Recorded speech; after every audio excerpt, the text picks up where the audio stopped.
This story is titled, I Refuse to Invite My Golden Child Brother to My Wedding. Then my parents made a shocking threat. Hey everyone, if you're enjoying these stories and want to support the channel, don't forget to hit that subscribe button. It really helps our channel.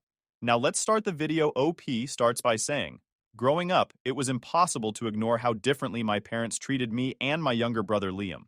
I don't think I understood the term golden child back then, but looking back, that's exactly what he was. From the moment he was born, Liam was the star of the family, and I became the supporting character. Before Liam came along, things were different. I have faint but vivid memories of how it used to be.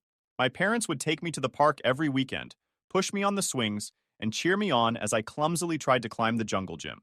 They would read me bedtime stories, using silly voices to make me laugh, and proudly stick my crayon drawings on the fridge like they were masterpieces. I felt like I mattered to them, like I was special. But that all changed when Liam was born. At first, I thought the shift was normal. He was a baby, and babies need attention. But as Liam grew older, it became clear that he wasn't just the baby of the family. He was the family. Everything revolved around him. My parents doted on him, showering him with praise for every little thing he did. Meanwhile, I was just there. It wasn't like they hated me or anything, it was worse. They simply didn't see me anymore. I remember my 10th birthday vividly. For weeks, I had been dropping hints about wanting a bicycle. I even went as far as cutting pictures of bikes out of magazines and leaving them on the kitchen counter where my parents could see them. I imagined riding it around the neighborhood, feeling the wind in my hair and the freedom of finally having my own set of wheels. When my birthday came, I was bursting with excitement. I eagerly unwrapped my presents, only to find a pile of clothes and books. Don't get me wrong. I appreciated the gifts, but I couldn't hide my disappointment. I asked about the bike, and my parents said it was too expensive. I tried to hide how crushed I felt, and convinced myself they just couldn't afford it. But 2 weeks later, I came home from school to find Liam in the driveway, proudly riding a shiny new bike. He wasn't even asking for one. It was just a random surprise gift from my parents. When I asked why Liam got a bike and I didn't, they told me, Liam needs more exercise. You're fine without one. I didn't know how to respond. I wasn't fine. I felt invisible. That wasn't an isolated incident. It was a pattern that repeated itself throughout our childhood. When I made the honor roll in middle school, my parents barely acknowledged it. I showed them my certificate, expecting at least a well done. Instead, my mom glanced at it, said, "That's nice, Sarah," and went back to watching TV. But when Liam got a B+ on a single math test, they acted like he had won a Nobel Prize. They took us out to dinner that night to celebrate, and I sat there, silently stewing, wondering why my achievements didn't matter as much. It got worse as we got older. When I turned 16, I got my first part-time job at a local bookstore. I loved that job. It felt so freeing to finally have my own money, and I started saving up for college. I'd dream about leaving home, going to a school far away, and finally living life on my own terms. But my excitement didn't last long. Liam, who was 13 at the time, started complaining that it wasn't fair I had spending money, and he didn't. Instead of encouraging him to wait until he was old enough to get his own job, my parents came up with the brilliant idea that I should give him half of my paycheck. Half. When they told me, I thought it was a joke. I argued, saying it wasn't fair. But they didn't care. They said, Liam is your brother. You should want to help him. When I tried to refuse, they threatened to make me quit the job altogether. Reluctantly, I gave in. Watching half of my hard-earned money disappear every month so Liam could buy video games and junk food was infuriating. This wasn't just about money, though. Liam felt entitled to everything I had. He would borrow my clothes without asking, mess with my electronics, and even take my car after I got my license. If I ever complained, my parents would side with him. You should be happy to share with your brother, they'd say, as if it was my duty to make Liam's life as easy as possible. They never once considered teaching Liam to respect my belongings. Why would they? In their eyes, he could do no wrong. Looking back, I don't even blame Liam entirely. He grew up being told he was the center of the universe. He didn't know any better, but it still hurt. Every time my parents overlooked me or dismissed my feelings, it chipped away at me a little more. I started to wonder if I was the problem. Was I too demanding? Was I not good enough? Why didn't they care about me the way they cared about Liam? Despite everything, I worked hard in school. I thought maybe if I accomplished enough, they'd finally notice me. I got straight A's, joined extracurriculars, and volunteered on weekends. But no matter how much I achieved, it was never enough. My parents would give me a polite, good job and move on.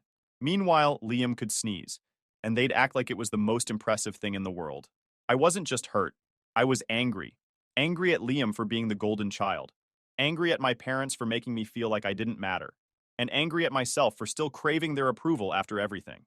As much as I tried to ignore it, the favoritism left scars. It shaped how I saw myself and how I approached relationships. I became fiercely independent, determined not to rely on anyone else for validation. But deep down, I carried that sense of not being enough. No matter what I did, a part of me always felt like the little girl who didn't get a bike for her birthday. By the time I was 18 and heading off to college, I'd accepted that my family wasn't going to change. My parents' favoritism toward Liam wasn't just a phase, it was the foundation of our family dynamic. I had spent my teenage years trying to prove myself to them, but nothing worked. At that point, I was done trying to impress them, and I focused on getting out. Getting accepted into my dream school was supposed to be my big moment. I'd worked hard for it, balancing extracurriculars, volunteer work, and a part-time job, all while keeping my grades up. I got a partial scholarship, which meant I wouldn't have to rely on my parents for much financial support. When the acceptance letter arrived, I was over the moon. I rushed to share the news with my parents, imagining for just a second that they might finally be proud of me. Their reaction was underwhelming, to say the least. My mom glanced at the letter and said, "That's nice, sweetie," before going back to her crossword puzzle. My dad barely looked up from the TV. "Good for you," he said, as if I'd just told him I'd finished cleaning my room. Any hope I had of them celebrating my achievement was immediately crushed. A few years later, when Liam got into a community college, the difference in their reactions couldn't have been more stark. They threw him a huge party, complete with catering and decorations. I remember standing in the corner of the living room during the party, watching everyone gush over Liam like he'd just been accepted into an Ivy League school. I felt invisible. Still, I was determined to make the most of my time in college. I got a second job to help cover my expenses and saved every penny I could. Photography became my escape. I'd always loved taking pictures, and my photography class quickly became the highlight of my week. My professor even encouraged me to enter some of my work into local competitions. I decided to save up for a high-quality camera, something that would allow me to take my photography to the next level. For months, I worked extra shifts and skipped out on little luxuries like coffee runs or dinners out with friends. It wasn't easy, but the thought of finally buying that camera kept me motivated. I even created a budget and tracked every dollar I saved. When winter break rolled around, I went home excited to finally make the purchase. I was staying with my parents for a couple of weeks, and I planned to head to the store on my next day off. But when I went to check the cash I'd been stashing in my old desk drawer, I immediately noticed something was wrong. A huge chunk of it was missing. At first, I thought I must have miscalculated. I counted the remaining money 3 times, hoping I'd somehow made a mistake. But deep down, I already knew what had happened. Liam had taken it. He had a history of borrowing my stuff without asking, and I doubted this time was any different. When I confronted him, he didn't even try to deny it. "Yeah, I took some," he said casually, as if it were no big deal. He explained that he'd needed the money to buy a new gaming console and figured I wouldn't mind. My parents, as usual, rushed to his defense. "It's not like he stole it," my mom said. "He's your brother. You should want to help him." My dad chimed in with, "You can always save up again, Sarah. It's not the end of the world." I was furious. I'd spent months working for that money, sacrificing my time and energy, and they acted like it was nothing. I demanded that Liam return the console and pay me back, but my parents refused to back me up. Instead, they blamed me for leaving the money where Liam could find it. "You should have hidden it better," they said, as if it was my fault for trusting that my belongings would be safe in my own home. That was the moment I realized there was no fixing my relationship with my parents or Liam. It wasn't just about the camera or the money. It was about the years of favoritism, the constant dismissal of my feelings, and the fact that they always put Liam's needs above mine. No matter what I did, I would always come second. After that, I started pulling away. I didn't stop by for weekend visits anymore, and I avoided family gatherings whenever I could. When I was home, I kept to myself as much as possible, which only led to more accusations from my parents. "You've changed," they'd say. "You think you're too good for us now." Liam, of course, took every opportunity to remind me of how cold I'd become.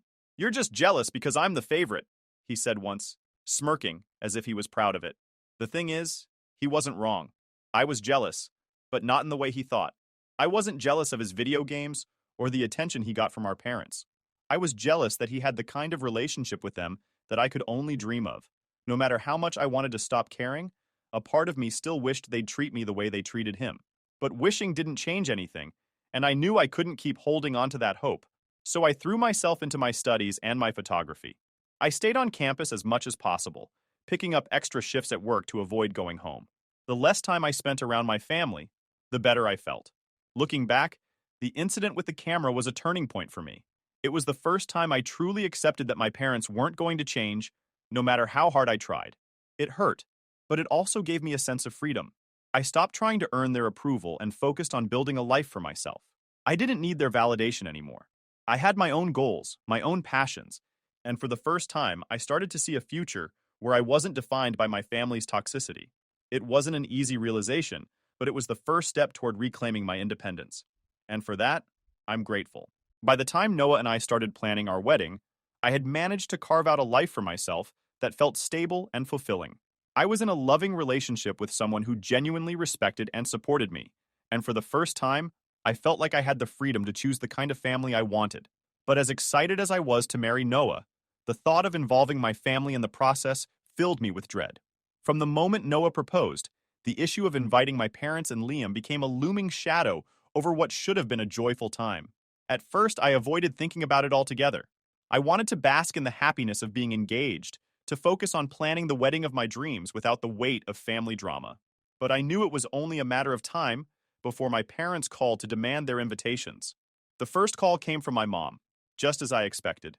She sounded cheerful at first, making small talk about the weather and asking how the wedding planning was going. But I could tell she was leading up to something. After a few minutes, she finally asked the question I'd been dreading. So, when should we expect our invitations? I hesitated, feeling my stomach twist into knots. Mom, I began carefully, I've been thinking a lot about this, and I don't think it's a good idea for you, Dad, or Liam to come to the wedding. The silence on the other end of the line was deafening.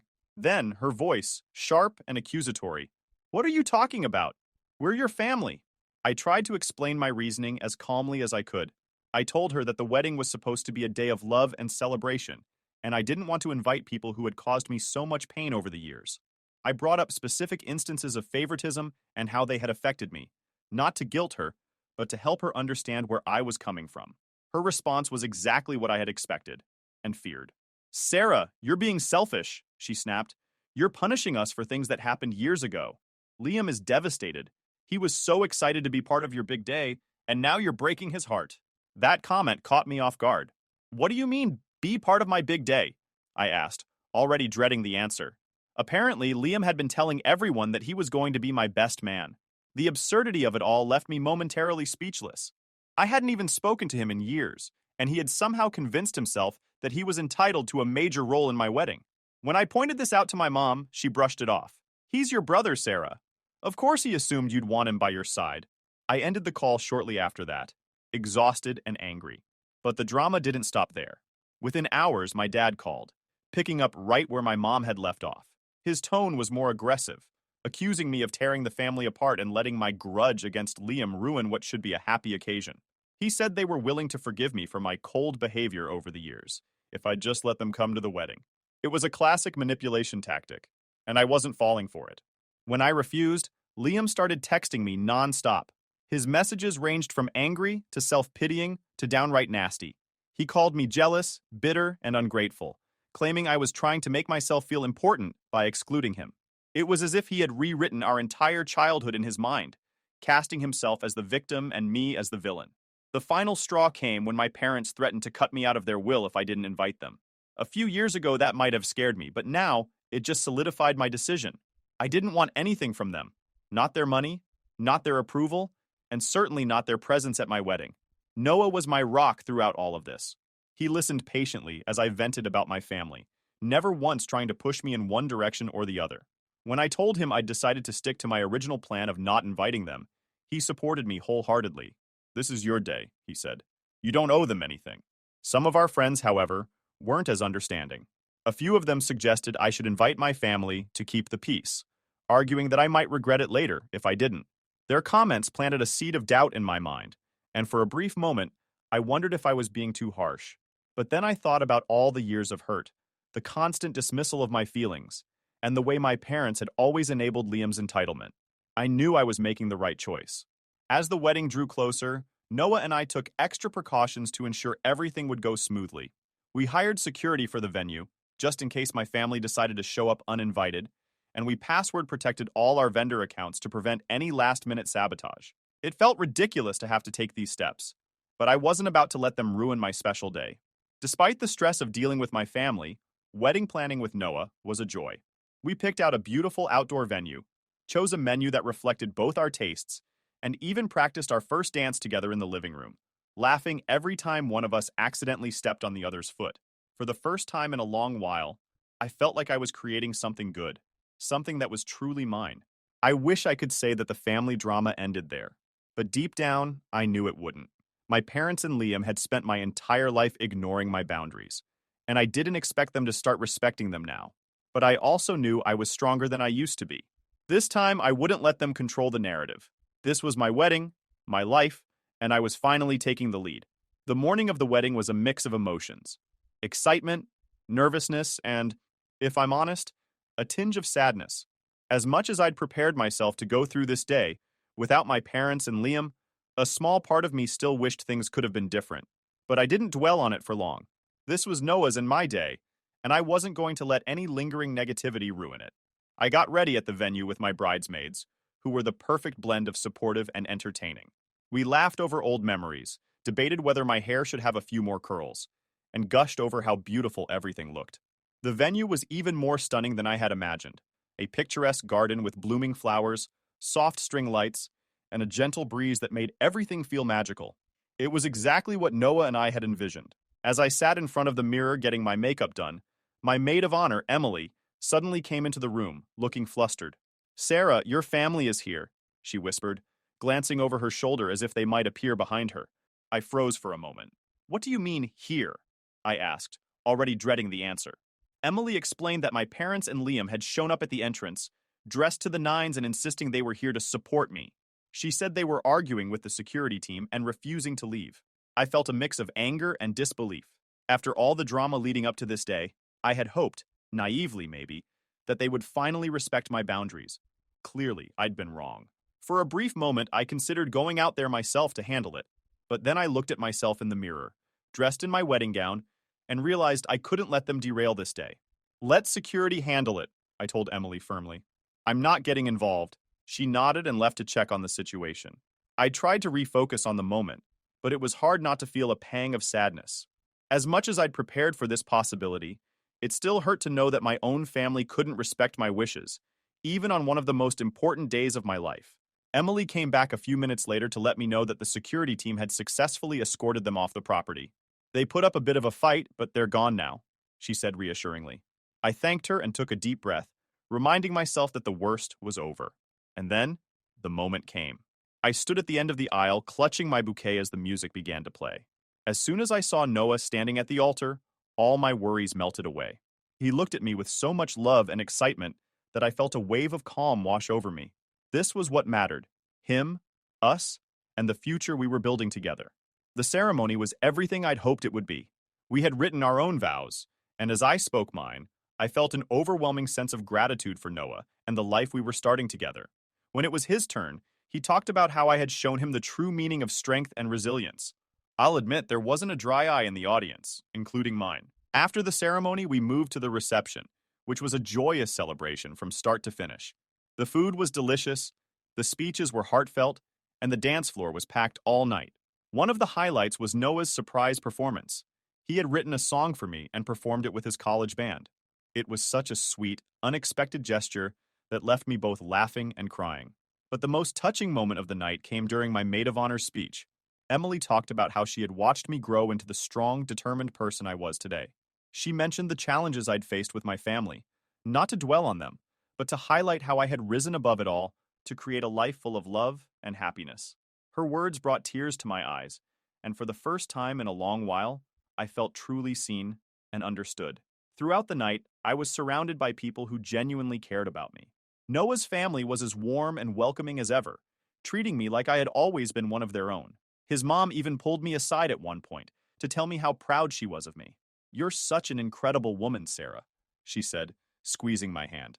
"Noah is lucky to have you, and so are we." Hearing those words meant more to me than I could express. It was the kind of support I had always craved from my own family, but had never received. And in that moment, I realized something. Family isn't just about blood. It's about the people who show up for you, who love you unconditionally, and who celebrate your happiness as if it were their own. As the night went on, I couldn't help but reflect on how far I'd come. There was a time when I might have let my family's behavior ruin this day. I would have bent over backward to please them, even at the expense of my own happiness. But not anymore. I had grown, learned to set boundaries, and found the strength to prioritize myself and my well-being. Toward the end of the night, as Noah and I danced together under the twinkling lights, he leaned in and whispered, "I'm so proud of you." It was such a simple statement, but it meant everything to me. I knew he wasn't just talking about the wedding. He was proud of me for standing up for myself, for breaking free from the toxic dynamic that had defined so much of my life, and for choosing a future filled with love and positivity. The wedding day wasn't perfect, no day ever is, but it was perfect for us. It was a celebration of love, resilience, and the start of something beautiful. And as I looked around at the smiling faces of our friends and Noah's family, I knew without a doubt that I had made the right decision. The days following the wedding were a whirlwind of emotions, but the overwhelming feeling was relief. For the first time in what felt like forever, I wasn't consumed by family drama. Noah and I were officially married, and we had managed to pull off a beautiful, drama-free wedding despite everything. It felt like the beginning of a new chapter, one where I could finally leave the weight of my family's toxicity behind. Our honeymoon was a perfect reset. We spent 2 weeks in a quiet coastal town, far away from everything and everyone. It wasn't flashy or extravagant, but it was exactly what we needed. We spent our days walking along the beach, exploring local cafes, and just enjoying each other's company. For the first time in years, I felt truly at peace. One evening, as we watched the sunset, Noah brought up something I'd been avoiding since the wedding. "Have you thought about what happens next with your family?" he asked gently. He wasn't pressuring me, just trying to help me process everything. I hesitated, staring out at the waves. "I don't know," I admitted. "Part of me feels like I should reach out and try to fix things, but the other part of me just doesn't want to. I don't want to go back to how things were." Noah nodded thoughtfully. "You don't owe them anything, Sarah," he said. "But whatever you decide, I'll support you." That was the thing about Noah. He never told me what to do or tried to sway my decisions. He just stood by me, no matter what, and that was exactly what I needed. Over the next few days, I thought a lot about his question. My family had spent so many years dismissing my feelings, ignoring my boundaries, and enabling Liam's behavior. Did I really want to reopen that door? The answer, I realized, was no. The wedding had been a wake-up call for me. Their attempt to crash it wasn't just a violation of my boundaries, it was a reminder of how little they respected me. They hadn't changed, and I couldn't keep holding out hope that they would. For my own peace of mind, I needed to move on. When we got back from our honeymoon, I made the difficult decision to block my family's numbers and social media accounts. It wasn't about cutting them out of my life forever. It was about creating space to heal and focus on my future. I knew it wouldn't be easy, but I also knew it was necessary. Of course, moving forward didn't mean there weren't setbacks. A few weeks after the wedding, I got an email from Liam. It was much calmer than the text he'd sent before the wedding, but it still made me uneasy. In the email, he claimed he had been doing a lot of soul-searching and wanted to make amends. He even acknowledged some of the ways he had hurt me in the past, like taking my camera money and downplaying my achievements. But as much as I wanted to believe he was sincere, I couldn't shake the feeling that it was just another manipulation. After all, this was the same person who had tried to crash my wedding. I replied politely, thanking him for the apology, but making it clear that I wasn't ready to reconnect. My parents, on the other hand, didn't even try to reach out directly. Instead, they went through extended family, spinning their own version of events. I heard from an aunt that my mom had told everyone I was having a mental breakdown and pushing the family away. Another relative tried to guilt me into reconciling, saying my parents were heartbroken and just wanted their daughter back. I had to remind myself that this was exactly why I had created distance in the first place. My family had spent years dismissing my feelings, and now they were doing the same thing, only louder and with more people involved. It hurt, but it also reinforced that I had made the right decision. Through it all, Noah was my anchor. Whenever I felt overwhelmed or started to doubt myself, he was there to remind me of how far I'd come. "You're stronger than you think," he told me one night as we sat on our couch, the city lights twinkling outside. "You've built this amazing life for yourself, Sarah. Don't let anyone take that away from you." And he was right. For the first time in years, I felt like I was in control of my own life. I wasn't living for my family's approval or trying to fix relationships that had never been healthy to begin with. Instead, I was building a future with someone who loved and respected me for who I was. Moving forward didn't mean forgetting the past. It meant learning from it and choosing a different path. And that's exactly what I was doing. I didn't know what the future held, but for the first time, I felt hopeful. Because this time, I was the one writing the story.